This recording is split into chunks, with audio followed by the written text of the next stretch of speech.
জয়গুরু। দয়াল শ্রীচরণে আমার প্রণাম। আপনাদের সবাইকে আন্তরিক আনন্দিত জয়গুরু।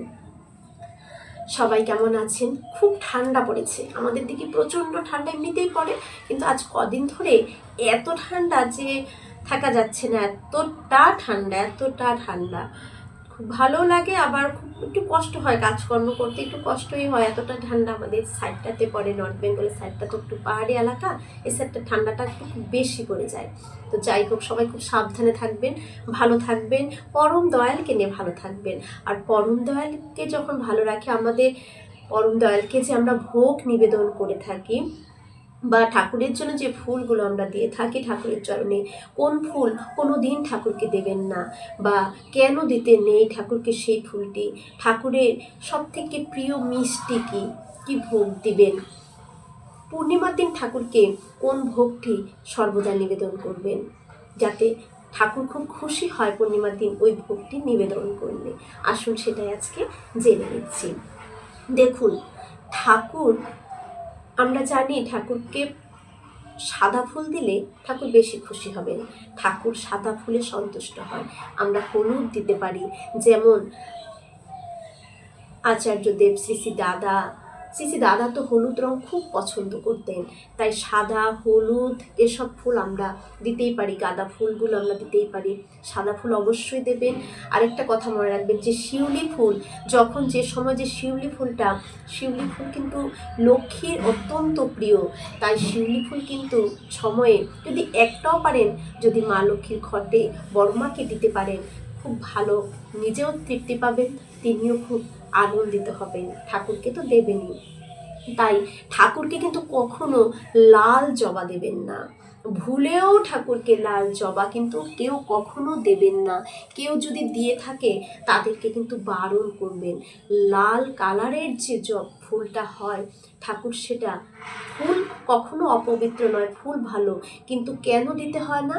কারণ ঠাকুর লাল কালারকে খুব ভয় পেতেন, লালকে রক্তের সাথে ঠাকুর করতেন, কারণ রক্ত ঠাকুর সহ্য করতে পারতেন না। ঠাকুর যখন দেখতেন মাছ কাটতেন, মাছের থেকে যে রক্ত বেরিয়ে আসতো, এই দেখে ঠাকুরের অন্তর কেঁদে উঠত, ঠাকুরের খুব কষ্ট হতো।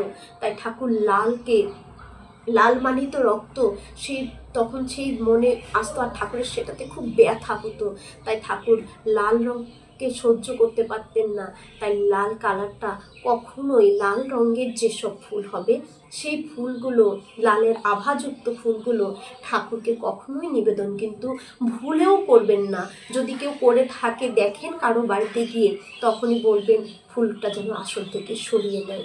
একবার এক ভক্ত এসে ঠাকুরকে প্রণাম করে, ঠাকুরের সামনে বসে ঠাকুরের সাথে দেখা করে, ঠাকুরকে প্রণাম করে ঠাকুরের কাছে লাল ফুল প্রণাম করে দিয়ে রেখে গিয়েছিলেন। সেই তৎক্ষণাৎই শ্রী বরদা সেখানে আসলেন, এসে দেখেছেন ঠাকুরের সামনে লাল ফুল। তখনই আরেক ভক্তকে বললেন, এক্ষুনি এই লাল ফুলটি সরিয়ে ফেলো ঠাকুরের সামনে থেকে। ঠাকুর এই লাল ফুল দেখে ঠাকুরের কষ্ট হচ্ছে, ভয় পাচ্ছেন তিনি, তার অন্তর কেঁদে উঠছে, তাড়াতাড়ি লাল ফুলটা সরিয়ে দাও। এমনকি শুধু লাল ফুলটা নয়, লাল ফুলটা যে সরিয়ে দিলেন, সেই যে বেড কাভারটা ছিল, বিছানার চাদরটা ছিল, সেই চাদরটা পর্যন্ত চেঞ্জ করে ফেললেন। সেই চাদরটাকেও সরিয়ে নতুন চাদর পেতে দিলেন ঠাকুরকে। ঠাকুর তারপর সেখানে বসলেন। তাই লাল ফুলটা কখনোই দেবেন না। আর ফল, আমরা সব কিছুই ফল নিবেদন ঠাকুরকে করতে পারবো, কিন্তু বিকেলের পর থেকে কিন্তু ঠাকুরকে আর ফল দেবেন না। ঠাকুর রাতে কখনোই ফল খেতেন না। তাই অনেক সৎসঙ্গ মাতৃ সম্মেলনে আমরা সন্ধ্যায় দেখি ফল দিতে ভোগে, তাই এটা কখনোই কিন্তু কেউ দেবেন না। ঠাকুর লাল বাতাসা খুব পছন্দ করেন, ঠাকুরকে লাল বাতাসাটা খুব দেওয়ার চেষ্টা করবেন। যেখানে ঘুরতে যাবেন, যদি দেখেন গিয়ে সেখানে লাল বাতাসা রয়েছে কোনো দোকানে, ঠাকুরের জন্য কিন্তু অবশ্যই নিয়ে আসবেন, সেটাকে ফেলে রেখে আসবেন না। কারণ লাল বাতাসা দেখলে কিন্তু আপনার ঠাকুরের কথাই মনে পড়ে যাবে, যে আমার ঠাকুর লাল বাতাসা খেতে ভালোবাসেন, তাই তখন কিন্তু ওটা নিয়ে আসবেন।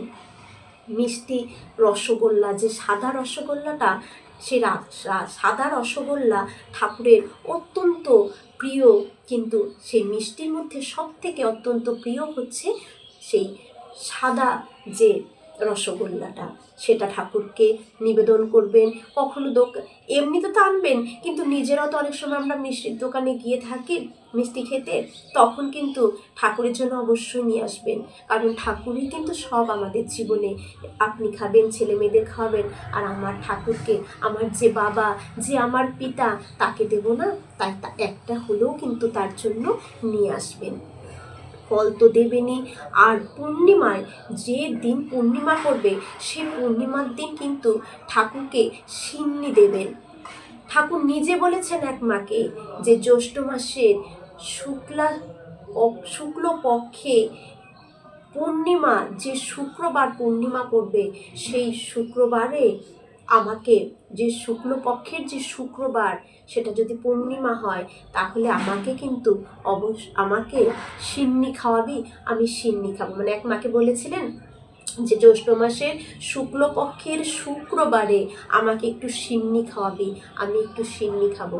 তাই ঠাকুর ওই মার কাছে ইচ্ছে প্রকাশ করেছিলেন। এখানে অনেকে আবার এটা প্রশ্ন করেন যে ওই মাকে তো মার কাছে চেয়েছিলেন ঠাকুর খেতে, তাহলে কি আমরাও দিতে পারি?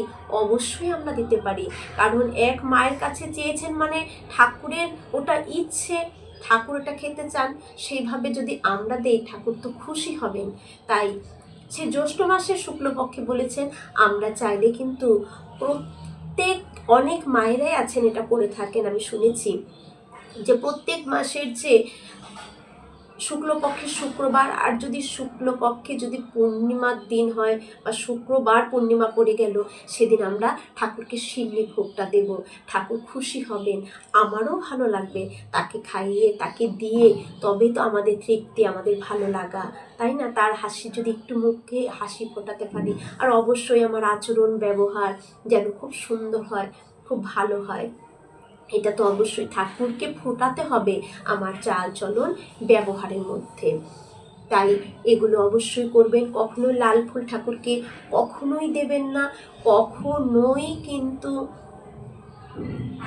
ঠাকুর ভোগে ফল কখনোই দুপুরের পরে আর ফল নিবেদন করবে না। কারণ আমরাও কিন্তু ঠাকুর, এটা বলা আছে, মানে বেলার পরে ফল খেলে অ্যাসিড হয়ে যায়। ঠাকুর কখনোই সেটা খেতেন না, ঠাকুরকে ওটা দেবেন না।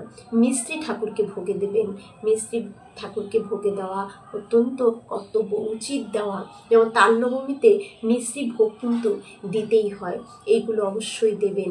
ঠাকুরের ভোগ আমরা অবশ্যই ঢেকে দেব, যাতে কোনো নোংরা, কারণ ঠাকুর কিন্তু জীবন্ত।